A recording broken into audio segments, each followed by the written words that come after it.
हम सबके बिजली के बिल इतने क्यों आ रहे हैं? मेरे पिछले 5 साल से जीरो बिल। तो ये हमारा आईएएस पोस्ट होती डिपार्टमेंट। अच्छा। हाँ, मैं कभी भी एडवाइस नहीं करूंगा कि आप बिजली की चोरी करो। नमस्कार, खमागनी। मैं आप सभी की होस्ट सेजल वैष्णव और आप सभी का एक बार फिर से स्वागत करती हूँ किशोर सुमन स्टूडियोज में। और आज हमारे साथ स्टूडियो में मौजूद है मिस्टर पीएस चौधरी, जो हमारे जोधपुर डिस्कॉम के जोनल चीफ इंजीनियर है। आइए चलिए जानते हैं उनसे उनकी कहानी। आपका स्वागत है बहुत बहुत हमारे स्टूडियो में। कैसे हैं सर आप? बिल्कुल बढ़िया हूँ। तो ये जो जोनल चीफ इंजीनियर इतनी बड़ी पोस्ट है ना? तो कैसे सर आपने शुरुआत की? कैसे आप मतलब क्या पोस्ट रही, शुरुआत कैसे हुई आपकी? थोड़ा सा उसके बारे में बताइए हमें सबसे पहले। सबसे पहले तो मैं आपका धन्यवाद करना चाहूँगा, आपने मुझे बुलाया और लोगों से मुझे रूबरू होने का इसमें मौका मिलेगा। मेरे कैरियर ग्रोथ के पहले मैं मेरा जो फैमिली बैकग्राउंड है वो बताना चाहूँगा कि मैं बिल्कुल। किस गांव से हूँ, हाँ। कैसा मेरा फैमिली बैकग्राउंड था और उस बैकग्राउंड से मैं यहाँ तक कैसे पहुँचा। बिलाड़ा जो कस्बा है हाँ। उसमें मैं पला बड़ा हूँ। अच्छा। तो एक छोटी सी स्कूल थी, प्राइमरी स्कूल, सरकारी स्कूल थी, उसमें मैं पढ़ा करता था। और फिर 5वीं तक वहाँ पढ़ने के पश्चात फिर मैं शहर में जोधपुर में आया। जोधपुर में मैंने कॉलेज तक गया, बीएससी किया और बीएससी करने के साथ साथ फिर मैंने इंजीनियरिंग का जो एंट्रेंस टेस्ट उस समय शुरू हुआ था वो दिया था। तो उस एंट्रेंस टेस्ट के माध्यम से मैं इंजीनियर बना। तो सर जैसे होता है ना कि फैमिली जो बिजनेस कर रही होती है उसी को जनरली राजस्थान या हम जैसे मारवाड़ी बैकग्राउंड से बिलोंग करते हैं तो हमारे पेरेंट्स यही बोलते हैं कि बेटा मारी दुकान हाले रही है तो थारे ही दुकान माते ही बैठना है। तो ऐसा कुछ ऐसा आपके मेरे साथ भी हुआ। मेरा अनफॉर्चुनेटली मैं बहुत छोटा था जब मेरे पिताजी का देहांत हो गया था। घर में बहुत बड़ा परिवार था, मैं इकलौता ही था और बहुत एक तरीके से कह सकते हैं आप गरीब परिवार से मैं आता था। और उसमें मेरे बचपन में मेरे को जो जिम्मेदारी बचपन से मेरे पास पड़ी, तो उन परिस्थितियों से भी मुझे निकलना था। तो उसके लिए फिर मैंने शुरुआत में ही जब मेरे पिताजी का देहांत हो गया था, 9th क्लास में था तब, हालांकि उस समय जोधपुर पढ़ने आ चुका था, लेकिन तब से मैंने उसी समय ये सोचा कि अब मुझे मेरे पारिवारिक जिम्मेदारियां भी निभानी है और मेरा जो कैरियर है उसको भी एक हाइट पे ले जाना है। तो उसके बारे में सोच के और मैंने ये कोशिश की है कि मेरा जो इंजीनियरिंग में एडमिशन हो जाए। और इंजीनियरिंग में एडमिशन के बाद फिर मुझे लगातार प्रोत्साहन मिला लोगों से और मैं लगातार आगे बढ़ता गया। फैमिली में कौन कौन है आपकी अब? फैमिली में मेरे 6 बहनें हैं, 6 बड़ी हैं और फादर का मदर बिल्कुल अशिक्षित थी, बिल्कुल जिसको कहते हैं अपन मारवाड़ी में कहते हैं अंगूठा छाप, तो अंगूठा छाप थी। और बहुत ही मतलब कह सकते हैं कि हमारा जो परिवार, क्योंकि इतना बड़ा परिवार था, पिताजी अकेले थे, वो भी रिटायर हो चुके थे, छोटी सी नौकरी थी उनकी। तो बहुत ही गरीबी की अवस्था में हम सब भाई बहन पले बड़े।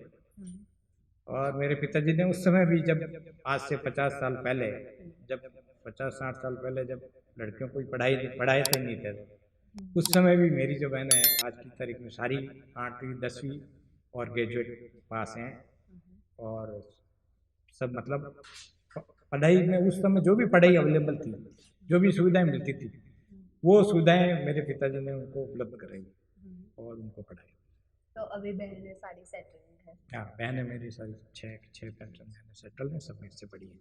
तो सर ये मतलब गवर्नमेंट जॉब, इसका ये जो वो थॉट प्रोसेस होता है ये, क्योंकि काफ़ी ज़्यादा स्ट्रगल करना पड़ता होता है। जैसे आपने ऑलरेडी कहा कि मतलब देहांत हो चुका था पिताजी का, तो भगवान उनकी आत्मा को शांति दे। तो इस सब सिचुएशन में आपको नहीं लगा कि बहुत ज़्यादा डिफिकल्ट हो जाएगा गवर्नमेंट जॉब के लिए तैयारी करना? और साथ ही साथ बहनें भी है आपकी जैसे बड़ी, तो उनकी जिम्मेदारी आपने कैसे संभाली, वो थोड़ी सी हमें स्टोरी जाननी है।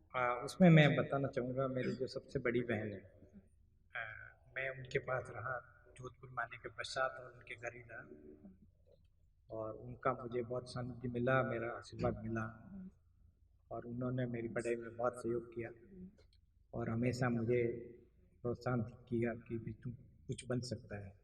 तो वो सबसे ज़्यादा तो उनके आशीर्वाद का फल है।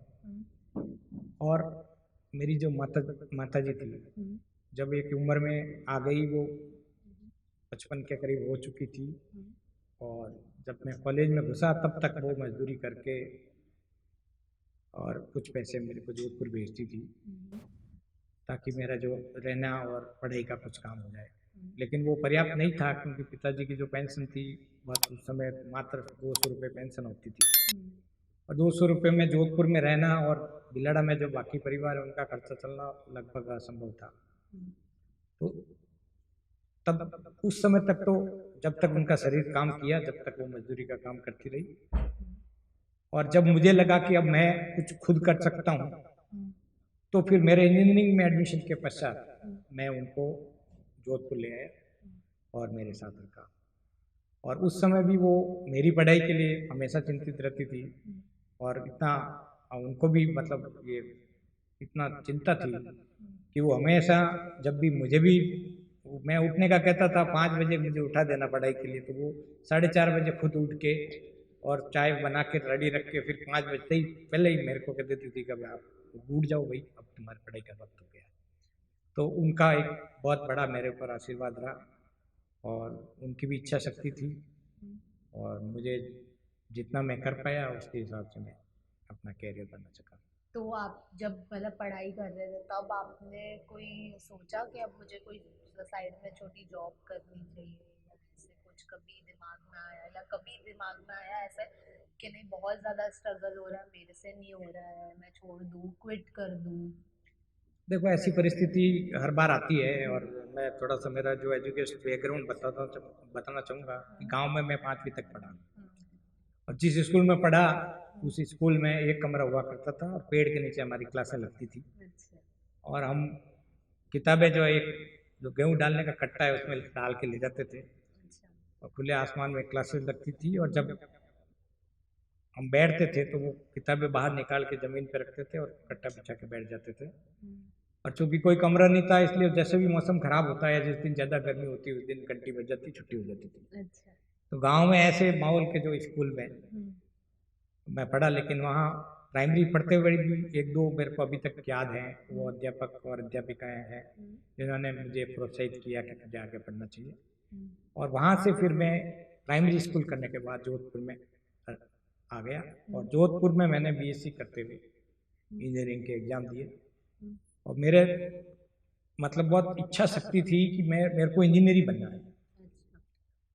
तो जैसा मैं बता रहा हूँ कि कैरियर में टर्निंग पॉइंट मेरा तब आया जब मैंने बीएससी करी। बीएससी के साथ में मैंने इंजीनियरिंग का भी एग्ज़ाम देता गया, और जब मेरा इंजीनियरिंग सिलेक्शन हुआ उस समय मेरा टीचर की एजुकेट जो उस समय टीचर्स के लिए बीएड में प्री बीएड हुआ करता था, और प्री बीएड में मेरा एडमिशन हुआ, लेकिन सेम ईयर मेरा इंजीनियरिंग में हुआ। अच्छा।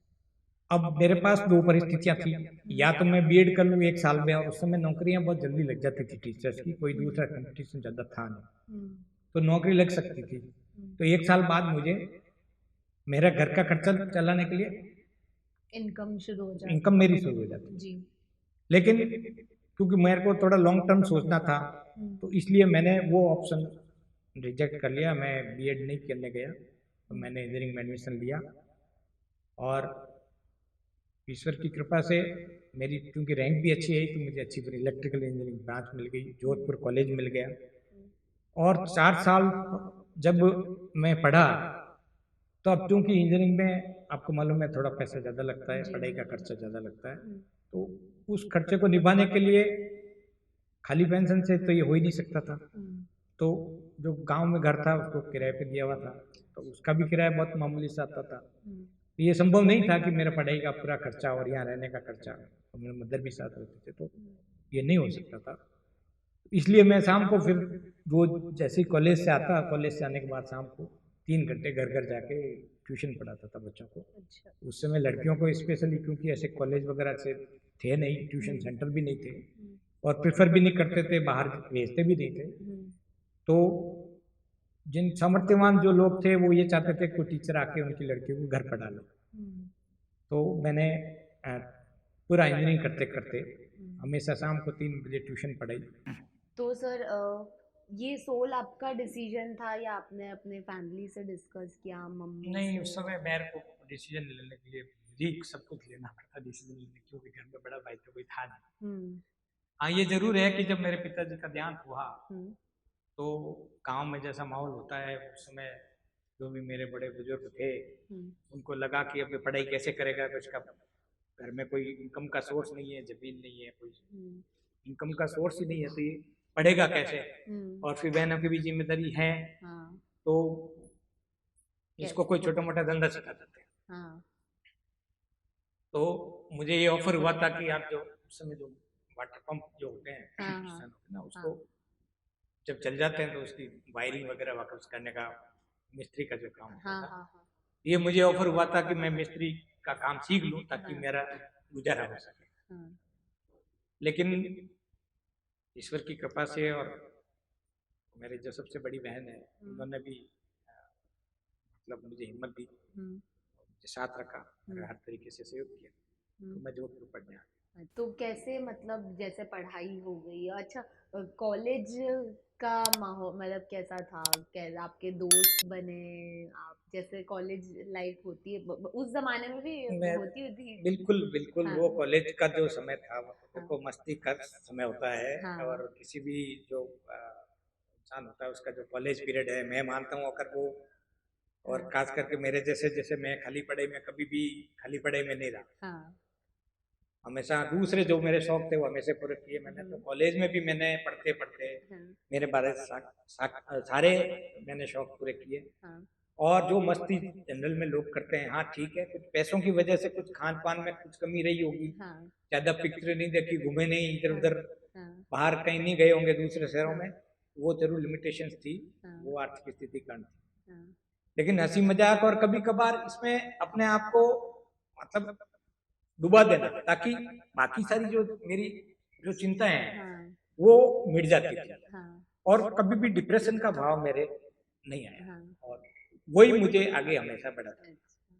तो दोस्त बने आप कॉलेज में? बिल्कुल दोस्त हैं हमारे, बहुत अच्छा ग्रुप है, अभी भी है। अभी भी है? हाँ बिल्कुल, और सबसे पूरा संपर्क में है। और सब मतलब हमारा जो बैच था इंजीनियरिंग में, हम 92 MBM इंजीनियरिंग कॉलेज से हम पास आउट हुए थे, तो 92 बैच में हमारे पास, हमारे साथ जो भी सारे आज देश विदेश में ऊंचे पदों पर हैं या बड़े उद्योगपति हैं, और आज भी उनसे संपर्क है, और आज भी हम मिलते हैं जब कॉलेज जैसी उनके साथ। तो आज भी याद करते होंगे कि आज तो चलो आप बिल्कुल, एक एक चीज हमें याद है, कौन चुटकुले सुनाता था, कौन परेशान करता था टीचर्स को, और हम कैसे गाते थे, कैसे बजाते थे। और मैं तो आपको ये बताना चाहूंगा कि मैं उस समय, जब आपने परिस्थिति तो मेरी देख ली, लेकिन मेरे को जो शौक था, कुछ बांसुरी बजाने का शौक था, गाने का शौक था, कॉलेज के कंपटीशन में भाग लिए, उसमें प्रथम स्थान भी प्राप्त किया इसमें बांसुरी वादन में।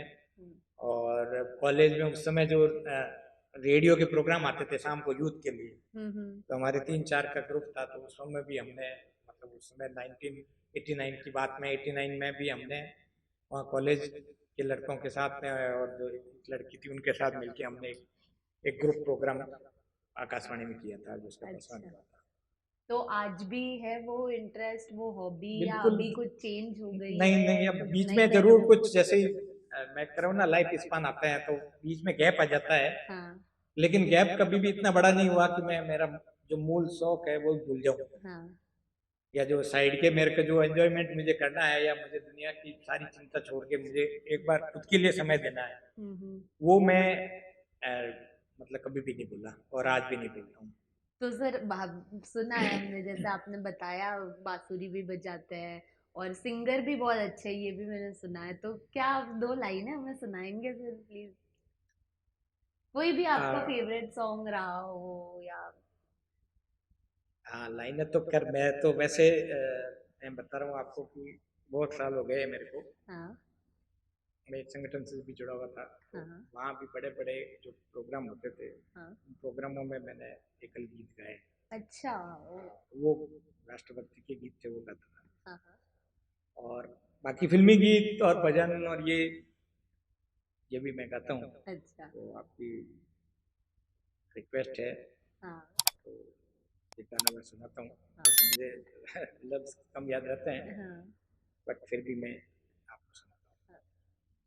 कभी कभी मेरे दिल वाह, में क्या बात है।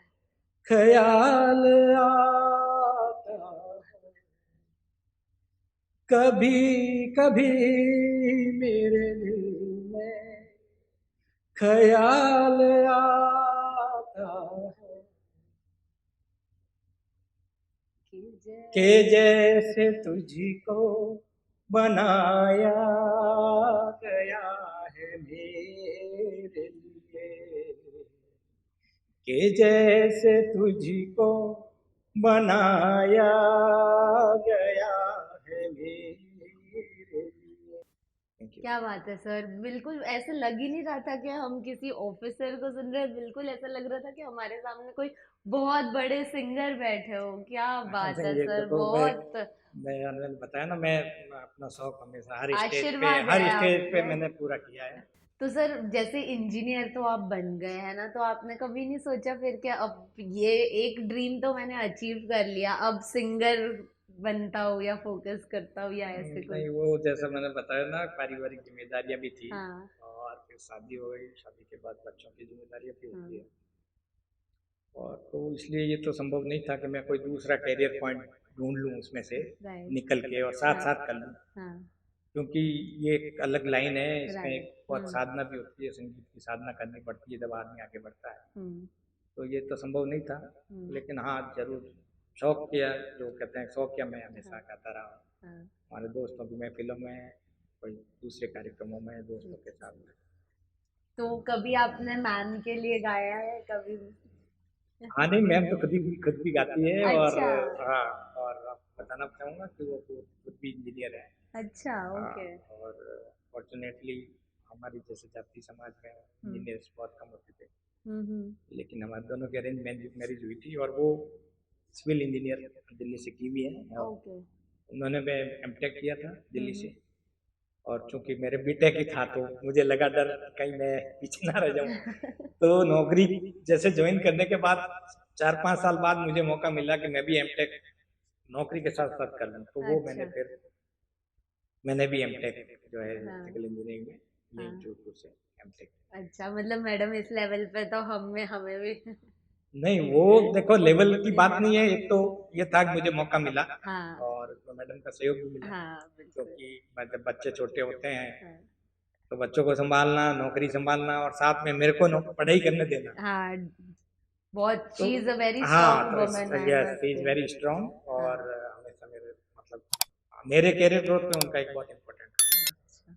और मेरे कॉन्फिडेंस डेवलपमेंट में भी बहुत अच्छा है, मतलब उन्होंने जो सहयोग किया था हाँ। वो अतुलनीय है। बच्चे क्या कर रहे हैं अभी? बच्चे मेरे 2 बच्चे हैं, हम्म। एक लड़की है जिसकी शादी हो चुकी है, वो एनएलई जोधपुर से, नेशनल यूनिवर्सिटी ओ। जोधपुर से लॉ लॉ का कोर्स करके हम्म अभी एक ट्राई लीगल फर्म है, हम्म उसमें बहुत अच्छे पैकेज के साथ में हम्म। काम कर रही है। और लड़का है मेरा एक छोटा इनसे, वो एनआईटी त्रिची से सिविल इंजीनियरिंग करके अभी कंपटीशन की तैयारी कर रहा है। अच्छा। वो जॉब के लिए, मतलब वो सेंट्रल गवर्नमेंट जॉब के लिए। हम्म। तो जैसे मतलब वो होता है ना कि हमें हम मतलब वर्जित रहे कि ये हमें नहीं मिला, बहुत सारी चीजें होती है। तो अपने बच्चों की सारी विशेस पूरी की, या उन्हें भी सिखाया कि भाई मैंने स्ट्रगल किया है तो मैं हूँ, बट आपको भी करना है, ऐसे कुछ? नहीं नहीं, वो तो देखो वो जरूरी भी है, हम्म। और वो हमने सिखाया भी बच्चों को। हाँ। ये- इसलिए ईश्वर कृपा से दोनों का कैरियर जो है, हम्म लड़की का बहुत अच्छा कैरियर है, और हम्म लड़के का भी अच्छे college degree field, I am very much sure कि वो भी अच्छा है, उसका कैरियर रहेगा। हम्म। और वो दोनों सिंसियर रहे हैं, तो उनको कहीं ना कहीं हमने जो हमने जो देखा है, सीखा है, हाँ। और जो भोगता है वो उनको कहीं बताया है, तो कहीं उनको भी ये रियलाइज हुआ है अच्छा।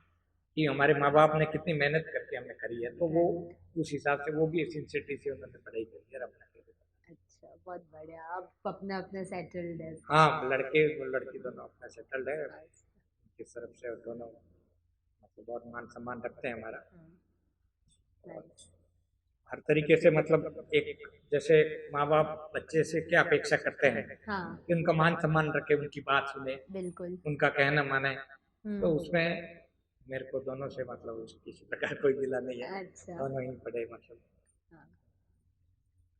तो सर जैसे जब शुरुआत की थी तब पोस्ट कैसी थी, और इस दौरान जैसे पहले का स्ट्रगल तो हमने जान लिया कि आपने इंजीनियरिंग करी हो बहुत सारी, तो बिकॉज जॉब भी जब हम करते हैं या कोई भी काम करते हैं तो उस दौरान भी काफ़ी सारी चीज़ें होती है, कई लोग ऐसे मिलते हैं जो हमें पीछे खींचते हैं या हमें मतलब डिमोटिवेट करते हैं, हमारे बारे में बातें करते हैं, तो कैसे वर्क लाइफस्टाइल में कोई स्ट्रगल आया, कोई बिल्कुल कोई बिल्कुल, वो अनबन देखो हुई? वो आता है, देखो मेरे एक तो हम्म। मैंने वैसे बताया कि मेरे पास डिसीजन लेना था कि मुझे इंजीनियरिंग जाना है या टीचर बनना है। हाँ। उसके बाद वैसे के वैसे मेरे पास जैसे ही मैंने डिग्री की, हम्म। डिग्री करने के बाद मेरे पास अपॉर्चुनिटी आई हम्म।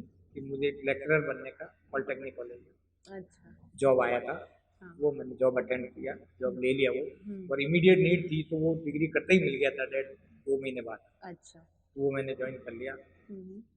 और उसके पश्चात फिर मेरे जूनियर इंजीनियर की भी पोस्टिंग आई। अच्छा। बच्चों की ये ज़्यादा अच्छी थी तो उस पर मैंने ध्यान नहीं दिया, हम्म। लेकिन साथ में जो हमारे आरपीएससी से असिस्टेंट इंजीनियर डायरेक्ट लगने का एग्ज़ाम हम्म। निकला था, हम्म। उस एग्जामिनेशन में हम मतलब मैं अपियर हुआ था, हाँ। और पॉलिटेक्निक कॉलेज में पढ़ाते पढ़ाते अच्छा। फिर वो मैंने एग्जाम क्लियर किया, और उससे मैं उस समय हमारे स्टेट इलेक्ट्रिसिटी बोर्ड हुआ करता था, राजस्थान स्टेट इलेक्ट्रिसिटी आरएससीबी। अच्छा। तो आरएससीबी में मैं एज असिस्टेंट इंजीनियर निकला। ओके। तब मैंने वो पॉलिटेक्निक कॉलेज लेक्चरर का जॉब छोड़ के हम्म। और as A N join join किया। किया। ओके। तो उसके पश्चात फिर मेरे लगातार प्रमोशन समय पर होते गए। जो अच्छा। सरकार में प्रक्रिया होती है रिलेटिव हाँ होती है, बिल्कुल। लेकिन समय पर हुए, और मैं आज इस डिपार्टमेंट जो हमारा आरएससीबी के बाद फिर डिस्कॉम बन गए, हम्म। अलग अलग कंपनियां बन गई। तो हम्म। डिस्कॉम डिस्ट्रीब्यूशन कंपनी जोधपुर की है, हम्म। उसमें मैं अभी यही से फिर एग्जीक्यूटिव इंजीनियर बना एक्शन, हम्म। उसके बाद सुपरिटेंडेंट इंजीनियर, हम्म। उसके बाद चीफ। अच्छा। ओके। और बहुत सौभाग्यशाली रहा हूँ कि मेरी पोस्टिंग हमेशा हर हर प्रकार के जॉब में रही। हम्म। तो जो जॉब पॉइंट ऑफ व्यू से भी सेटिस्फेक्शन मेरे को है कि मेरे को सब जगह काम करने का मौका मिला, कुछ अलग जिलों में भी मिला। हाँ। तो डिपार्टमेंट में भी जो अलग अलग तरह के काम, हाँ। ऑफिस के वर्क हैं, मीटर से रिलेटेड है, कुछ प्रोटेक्शन से है, कुछ हाँ। और है, हम्म। कंस्ट्रक्शन से रिलेटेड, तो सब जगह मुझे इसका मौका मिला, अच्छा। सब जगह काम करने का। तो मेरे एक जो कहते हैं वर्क प्रोफाइल जो बन गई है, वो काफी हाँ स्ट्रांग स्ट्रांग है। बन गई। अच्छा। तो सर सोशल लाइफ में कोई इफेक्ट हुआ इसकी वजह से? जैसे होता है ना, बहुत कंजर्वेटिव होता है, आप कहीं ज्यादा जा नहीं सकते, पोस्ट नहीं कर सकते, ऐसा कुछ है नहीं विद वो, द पोजीशन? हाँ नहीं वो तो रेस्ट्रिक्शंस देखो आते ही है नौकरी में, हम्म। कि मैं जैसे अपेक्षा भी रहती है गांव में, रिश्तेदारों में, सब में, कि हर मौके पर हम्म। ये उपस्थित रहें। बिल्कुल।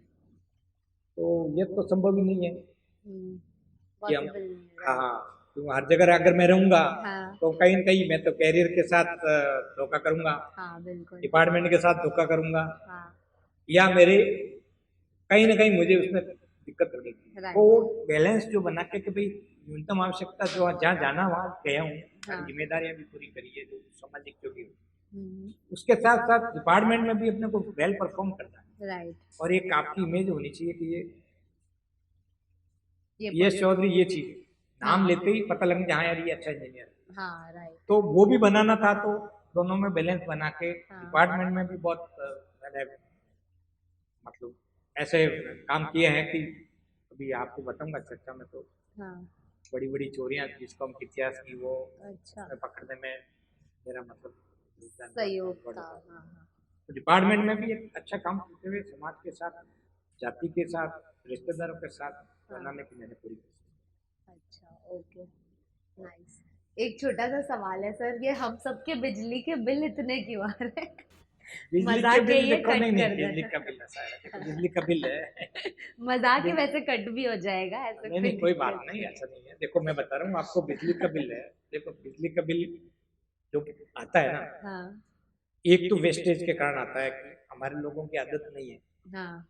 कि जैसे कमरे से निकल गए बंद कर दो, हाँ फिर 5 मिनट बाद गए तो वापस चालू कर दो। चालू हम तो सोचते हैं 5-10 मिनट बाद, अभी तो थोड़ी देर के लिए तो आए हो, हाँ चालू तो हो चालू जाएगा। तो जब यूज में नहीं आ रहा हो तो बंद करना। हाँ इसके अलावा जो एनर्जी एफिशिएंट डिवाइसेस है, हम्म, जैसे एलईडी है, हाँ एलसीडी है, हाँ हाँ वो भी लोगों ने बहुत देरी से लगाई। जब उनके बिल भारी भारी आए, जब लगा कि कैसे कट सकते हैं, हम्म, तो जो ऊर्जा की बचत बचत करता है, जो बिजली जिसमें कम खपत होती है, वो इंस्ट्रूमेंट एक बार तो लगता है, आपको लगता है 200 रुपए का बल्ब, और हाँ दूसरा बल्ब तो 50 40 रुपए का जाता है, 20 रुपए का जाता है। हाँ हाँ लेकिन वो 20 रुपए का जो बल्ब है, हाँ वो आपकी बिजली कितनी खाएगा, वो अगर कंपेरिजन करें तो हम्म, आपको लगेगा 200 रुपए वाला ज्यादा सस्ता है। सही है। अच्छा वो वो भी एक कॉन्सेप्ट है। और आजकल तो बिजली का बिल करने के लिए गवर्नमेंट ने बहुत अच्छी योजनाएं चला रखी है। हाँ हाँ और प्रधानमंत्री सौर वो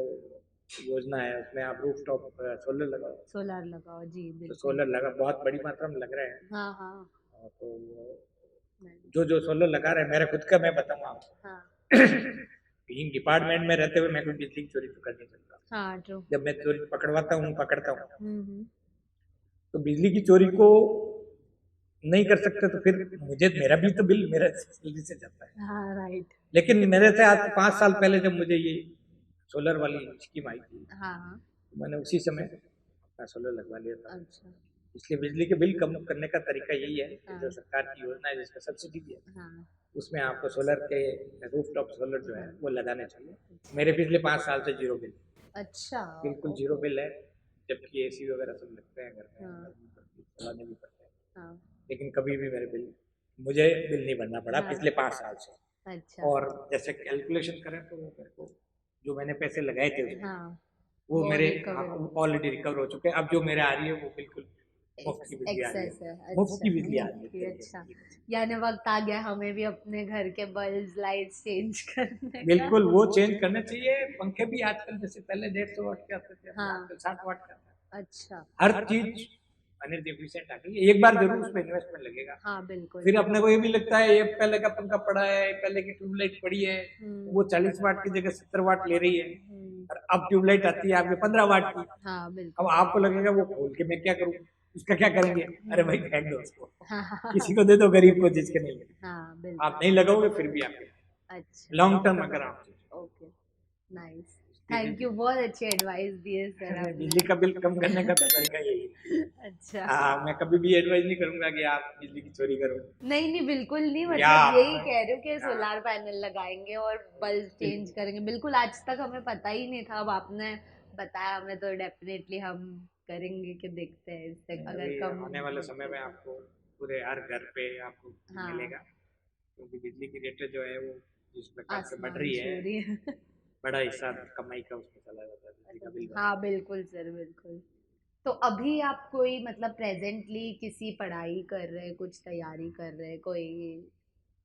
नहीं, वैसे मैंने जब एमटेक किया था तो एमटेक में थीसिस करनी होती है जिसमें रिसर्च डॉक्यूमेंट बनाना होता है, तो वो मैं ऑलरेडी पीएचडी के लेवल तक का मैं कर चुका था। अच्छा बट उस समय चूंकि ट्रांसफर पोस्टिंग होती है, बाहर हो गई पोस्टिंग, हाँ तो फिर वो मेरा एमटेक हुआ, उसके आगे की पीएचडी जैसे मेरे करने की थी मन में, हाँ हाँ वो अब रह गई, और उसके बाद फिर ट्रांसफर हो गई, अच्छा और फिर वो वापस आया नहीं। तो अभी पढ़ाई के लिहाज से अब इस उम्र में पढ़ना थोड़ा सा मुश्किल होता है। हालांकि हाँ जिनको शौक होता है, मैं फिर कह रहा हूँ कि हाँ लोग रिटायरमेंट के बाद भी डिग्रियां करते रहते हैं। कोई हाँ एलएलबी कर रहा है, बिल्कुल हमारे एक चीफ इंजीनियर रिटायर्ड एलएलबी कर रहा है, कोई कुछ करता है, कोई एमबीए करता है। हाँ बट फिलहाल चूंकि मैं खुद अभी मेरा खुद का जो जॉब है, मेरे पास 4-5 जिले हैं, अच्छा 5 जिलों की बिजली व्यवस्था का पूरा मेरे पास जिम्मेदारी है। हम्म, मीटिंग्स वगैरह सारा होता है, बाहर हम्म, टूर होता है, इस सब के रहते हुए तो संभव नहीं है कि मैं बाकी चीज के अलावा कुछ पढ़ाई करूँ। राइट हाँ, लेकिन ये जरूर है जो मेरे शौक है हाँ उसको वो मैं तो जरूर, आप कंटिन्यू वो करेंगे मेरा कंटिन्यू रहता है। उसके लिए पहली सैटरडे संडे हॉलीडे जब भी अच्छा हाँ मेरे को समय मिलता है वो मैं पूरा करता हूँ। अच्छा कभी कोई मतलब मेजर सिचुएशन हुई हो कभी पब्लिक के साथ या नहीं, वो तो देखो मैंने बताया आपको, मैं विभिन्न विंगों में काम कर चुका हूँ, तो हम्म, बहुत बार ऐसा हुआ है। वो रूटीन की घटना है कि विजिलेंस में जाते हैं चोरी पकड़, बिल्कुल तो जो चोरी करता है वो दबंग होता है। गरीब हाँ आदमी तो पहली बात तो करता ही नहीं डर के मारे, और बिल्कुल कर भी लेता है तो वो पैसे भर देता है। हाँ ठीक है ना, वो पुलिस से थानों से डरता है। हाँ जो दबंग लोग होते हैं वो चोरी करते हैं हाँ और वो चोरी पकड़ने भी नहीं देते हैं। हाँ बिल्कुल। तो मैं विजिलेंस में जब रात को हाँ मेरे पास ऐसे 3-4 बार ऐसे मौका है, हाँ हमको घेर लिया, हाँ एक जना बंदूक लेके आ गया, हाँ यही एक जने ने, या जोधपुर शहर की बात है, शहर में मैं विजिलेंस है, हम्म वो पूरे मंडी के लोग, पश्चिम मंडी के लोग इकट्ठे हो गए, आप जाने नहीं देंगे, आपको ये मीटर चोरी कर ले जाने नहीं देंगे, हम्म। और ये राजनीतिक हस्तक्षेप भी होते हैं। तो ये तो ऐसी घटनाएं तो होती रहती तो डर नहीं हैं। तो वो लगता डर सर अब, ये थ्रेट से? हाँ, फैमिली भी है बिल्कुल लगता सब। है, डर लगता है, लेकिन जब इतने संघर्ष जीवन में कर लिए तो ये बहुत छोटा संघर्ष है कि इनसे कैसे निपटना है। राइट। तो और जब हम गलत नहीं होते ना तो फिर हम भिड़ सकते हैं, सही बात है अगर बिल्कुल। हम किसी को परेशान करने की नीयत से विजिलेंस करते हैं ना, हाँ तो वहाँ आदमी को दिक्कत होती है। हाँ अगर हम एक पुख्ता सूचना के आधार पे जाते हैं और पुख्ता सबूत से चोरी पकड़ते हैं, हाँ। और फिर अधिकारी वगैरह वो भी समझते हैं कि अच्छा। सही है, तो किसी प्रकार दबाव नहीं आता, हम्म। और दबाव नहीं आता है तो फिर उनका सहयोग होता है। बिल्कुल। जैसे मैं बता दूं एक दो बार जहाँ भी मेरे को ऐसे पड़ा की, तो जैसे ही मैंने फोन किया तो पुलिस वगैरह की तो सहायता में तुरंत, तो वहां से अच्छा निकलने में कामयाब हो। इजी हो गया। तो अच्छा। फिर कई नाइस। बार चैलेंजेस आते हैं, बिल्कुल। कई बार राजनीतिकरण के कारण पोस्टिंग हाँ। में भी आती है प्रॉब्लम। ये सब रूटीन की चीजें हैं, ये यूज टू हो गए, अब उसको मतलब हमारे ज्यादा उसका फर्क नहीं पड़ता। हाँ हमारा तो जो जो हमें काम दिया गया है जिस हाँ। पोस्ट पे, उसको बेस्ट से बेस्ट तरीके से कैसे कर सकते हैं उसके लिए हम कोशिश करते हैं। तो सर अभी बहुत बढ़िया चल रहा है, आई एम श्योर कि आगे भी ऐसे ही अच्छा चलता रहे। अभी क्या? नहीं, अभी तो ज्यादा अच्छा ठीक चल रहा है, हाँ। क्योंकि इस साल मुझे भी प्रमोशन मिल गया। अच्छा वाह, तो कॉन्ग्रेचुलेशन और सर। हमारी जो श्रीमती जी है हाँ। उनको भी प्रमोशन मिल गया, तो अच्छा, डबल तो कॉन्ग्रेचुलेशन। वो भी अभी सुपरिटेंडिंग इंजीनियर पीडब्ल्यूडी के डिपार्टमेंट ओके। में हो चुकी है। और तो तो अभी मतलब ये साल तो हमारे लिए अच्छा ही रहा है। हाँ हाँ। तो बाकी और क्या प्लान्स है आगे के, फ्यूचर के क्या प्लान्स है? और फ्यूचर भी कोई में देखो पोस्ट? बाकी की, ये देखो अगर पोस्ट वाइज देखें तो ये हमारा हाईएस्ट पोस्ट होती है डिपार्टमेंट में, अच्छा। जो बाई वे ऑफ प्रमोशन मिलती है। ओके। बाकी तो डायरेक्टर्स है या मैनेजिंग डायरेक्टर्स हैं, ये पोस्ट है हमारी सिलेक्शन की पोस्ट होती है, गवर्नमेंट तय करती है कौन अच्छा। बनेगा। ओके। तो उसके लिए भी जो भी एप्लीकेशन वगैरह वो लगाई है, हाँ वही मैं और पूछने ईश्वर ने वाली चाहा थी। तो मतलब और करियर में और आगे बाई वे ऑफ सिलेक्शन अच्छा, तो ये रिव्यू होता है अब, जैसे अब तक आपने जो बिल्कुल परफॉर्मेंस दी है बिल्कुल बिल्कुल, उसके उसमें बहुत बड़ा, आधार पे बिल्कुल होता बड़ा होगा, रोल राइट? होता है आपका, आपका जो वर्क प्रोफाइल कैसा रहा है, जो हम्म। प्रोफाइल कैसा रहा है, आपने क्या क्या अचीवमेंट्स किए हैं, हाँ। वो सब मायने रखते हैं इन चीज़ों में। अच्छा। कुछ फिर बाकी जो गवर्नमेंट सिस्टम में सिफारिश वगैरह अच्छा। वो तो लोग चाहिए, ओके। लेकिन कुल मिला के आपका जॉब प्रोफाइल कैसा है वो एक बहुत इंपॉर्टेंट रोल है। राइट। तो कोई हम आप इंस्पायर करना चाहेंगे जो आज की यूथ है, जनरेशन है, उनसे कुछ कहना चाहेंगे? कोई मोटिवेशन हमारे लिए, कुछ गाइडेंस, या जिनको मतलब जैसे आप इंजीनियर हैं, अगर किसी को यही लाइन चूज करनी है तो उनके लिए कोई गाइडेंस, मोटिवेशन आप कुछ हमारे लिए दीजिए। मैं देखो, मैं एक वाक्य हमेशा जब भी इस प्रकार की कभी कोई मेरा बातचीत किसी से होती है तो मैं एक कहता हूँ हम्म कि जो कड़ी मेहनत है उसका कोई विकल्प नहीं है। हम्म। आप कड़ी मेहनत करोगे आपको सफलता मिलेगी। कभी हो सकता है आपका भाग्य साथ नहीं देगा, 1 साल नहीं देगा, 2 साल नहीं देगा। हाँ। जैसे मैंने बताया कि मुझे इंजीनियर बनना था, तो मैं एक टर्म नहीं, दूसरी बार की तीसरी बार, मतलब लगा रहा, निराश नहीं हुआ। तो कभी भी निराशावादी नहीं बनना चाहिए। हाँ।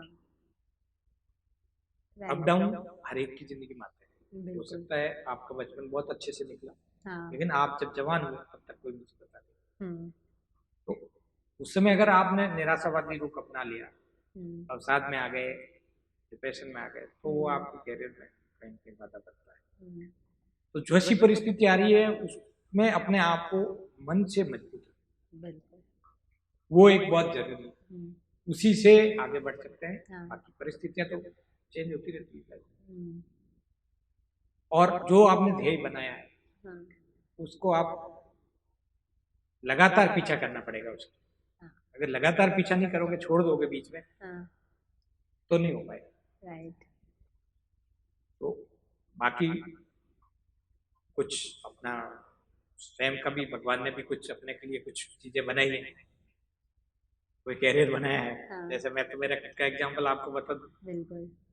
तो मैं, जैसे मैंने बताया कि मैं तो टीचर बनने वाला था, हाँ, फिर कॉलेज में लेक्चरर बन गया, हाँ, और उसके बाद इलेक्ट्रिसिटी बोर्ड में आ गया, या इंजीनियर बन गया, अभी चीफ इंजीनियर बन गया। हाँ, तो ये प्रारब्ध था, मतलब ये मेरा लिखा हुआ था। राइट। आगे लेकिन हाँ, जहाँ जहाँ मुझे मौका मिला वो करना, तो ये है। तो उसमें आपको कहीं न कहीं आपको डेस्टिनी ले जाएगी, लेकिन आपको डेस्टिनी आपकी मेहनत के दम पे ले जाएगी। राइट। तो इसलिए मेरा हाँ, पूरा बाकी सबको एक वाक्य में अगर कहूँ कि आपको कड़ी मेहनत है, हाँ, उसका कोई आपके पास विकल्प Right. नहीं है। अगर कड़ी मेहनत करोगे हाँ, तो सफलता जरूर मिलेगी। बिल्कुल। Hard work is the key to success. Yes. बहुत अच्छा लगा सर आपसे मिलके, आपसे बातें करके बहुत ज़्यादा मोटिवेट हुए, और आई एम श्योर हमारे दर्शक भी बहुत ज़्यादा मोटिवेट हुए होंगे आज की आपकी स्पीच सुन के। एंड कहीं ना कहीं उनको अगर हेल्प मिलती हो इससे, तो वो आपके लिए वो बहुत अच्छी, मतलब सम्मान वाली बात होगी। तो सम्मान की बात की है, तो कभी ऐसे मतलब कोई मौका हुआ है कभी लाइव, मतलब कहीं आपको इनवाइट किया हो एज अ गेस्ट, वो एज अ जैसा मैंने बताया ना वीआईपी? कि मैं कैरियर के टाइम में, मतलब मैंने बैलेंस बनाने की कोशिश की है, हाँ। फैमिली बैलेंस भी रह जाए, वो भी रह जाए, साथ साथ में कैरियर के टाइम में। तो मतलब मेरे को जिस पद पर मैं रहा, हाँ। वहाँ पर डिपार्टमेंट में जिस काम के लिए हम्म। पुरस्कार मिलता था कि हमारे जैसे चोरियां कम करने में हाँ। या रेवेन्यू की रिकवरी में, हाँ। तो मैं जिस पद पर भी रहा, हम्म। आईएन रहा जब भी, एक्शन रहा तब भी, और जब मैं ऐसी रहा तब भी, अच्छा। तीन पद मेरे अभी तक मिले हैं, और तीनों पदों पे मैंने हमारे जोधपुर डिस्कोम के जो सर्वोच्च हम्म। जो पारितोषिक मिलता है अच्छे काम के लिए, वो मैंने प्राप्त किया। और कोई अभी ड्रीम है आपका कि मुझे ये अचीव करना है, या ये अवार्ड चाहिए, या मतलब कुछ नहीं, भी वो तो कोई ड्रीम? देखो, वो हर एक व्यक्ति की चाहता है कि बिल्कुल। मैं डिपार्टमेंट में मैं सर्वोच्च पद पर पहुंचूं। हम्म। अब बाई वे ऑफ प्रमोशन तो मैं पहुंच गया, हाँ। लेकिन जैसे हमारे मैनेजिंग डायरेक्टर की सबसे बड़ी पोस्ट, अच्छा। जिसमें पूरा जोधपुर डिस्कॉम का 10 जिलों 15 जिले का, उनके अधीन वो 15 जिले काम करते हैं, बिजली हाँ। व्यवस्था सारी। अच्छा। कोई ड्रीम तो ये है ही है, हम्म। अब ईश्वर के ऊपर है वो हमारे कैसे पूरी करता है नहीं करता है। राइट। बिल्कुल, हम भगवान से प्रे करेंगे कि आपकी की ये ड्रीम पूरी हो, और आपकी हर विश, हर ड्रीम पूरी हो, आपकी और मैडम की, और आपकी फैमिली हमेशा हेल्दी रहे, सेफ रहे। बहुत अच्छा लगा, और एक बार धन्यवाद फिर से आपका। आपको और मैडम को congratulations for new beginnings, new achievements sir. Thank you. तो दर्शकों, ये थे हमारे साथ हमारे स्टूडियो में मिस्टर PS चौधरी जी, जिनसे आज हमने ढेर सारी बातें की। मिलते हैं अगले एपिसोड में।